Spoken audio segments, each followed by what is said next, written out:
വ്യോമസേനയുടെ രക്ഷാപ്രവർത്തനത്തിന് ചെലവായ തുക ആവശ്യപ്പെട്ട് പ്രതിരോധ മന്ത്രാലയം സംസ്ഥാന ചീഫ് സെക്രട്ടറിക്ക് എഴുതിയ കത്ത് പുറത്ത്.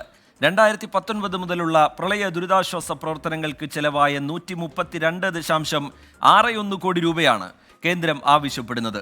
മുണ്ടക്കൈ ചൂരൽമല ദുരിതാശ്വാസ പ്രവർത്തനവും ഇതിൽ ഉൾപ്പെടുന്നുണ്ട്. ദുരന്തങ്ങളിലും വെള്ളപ്പൊക്കത്തിലും നീട്ടിയ രക്ഷാഹസ്തത്തിന് പണം ആവശ്യപ്പെട്ട് ഒക്ടോബർ 22-നാണ് പ്രതിരോധ മന്ത്രാലയത്തിലെ ജോയിന്റ് സെക്രട്ടറി വിക്രം ഗൗർ സംസ്ഥാന ചീഫ് സെക്രട്ടറിക്ക് കത്തയച്ചത്. 2019 ഒക്ടോബറിൽ പ്രളയ ദുരിതാശ്വാസം എത്തിച്ചതു മുതൽ മുണ്ടക്കൈ ചൂരൽമല ഉരുൾപൊട്ടൽ ദുരന്ത ദിവസങ്ങളിലെ എയർലിഫ്റ്റിംഗ് വരെയുള്ള സേവനങ്ങൾ അക്കമിട്ട് നിർത്തിക്കൊണ്ടാണ് ചെലവായ തുക ആവശ്യപ്പെട്ടിരിക്കുന്നത്. മുണ്ടക്കൈ ചൂരൽമല ദുരന്തം നടന്ന ജൂലൈ 30-ന് നടത്തിയ രക്ഷാപ്രവർത്തനത്തിന് 6.72 കോടി രൂപയും 2.19 കോടി രൂപയും രണ്ട് കണക്കിൽ ആവശ്യപ്പെട്ടിട്ടുണ്ട്. പ്രളയ ദുരിതാശ്വാസമായി ജൂലൈ 31-ന് 2.48 കോടി രൂപ കൂടി പ്രതിരോധ മന്ത്രാലയം അയച്ചുതന്ന കണക്കിലുണ്ട്. ജൂലൈ 31-ന് തന്നെ എയർലിഫ്റ്റ് ചെയ്ത വകയിൽ 1.72 കോടി രൂപയും വേണമെന്ന് ആവശ്യപ്പെട്ടിരിക്കുന്നു. കുടിശ്ശികയായിരിക്കുന്ന തുക എത്രയും വേഗം നൽകണമെന്നാണ് പ്രതിരോധ മന്ത്രാലയത്തിൻ്റെ ആവശ്യം. 24 തിരുവനന്തപുരം.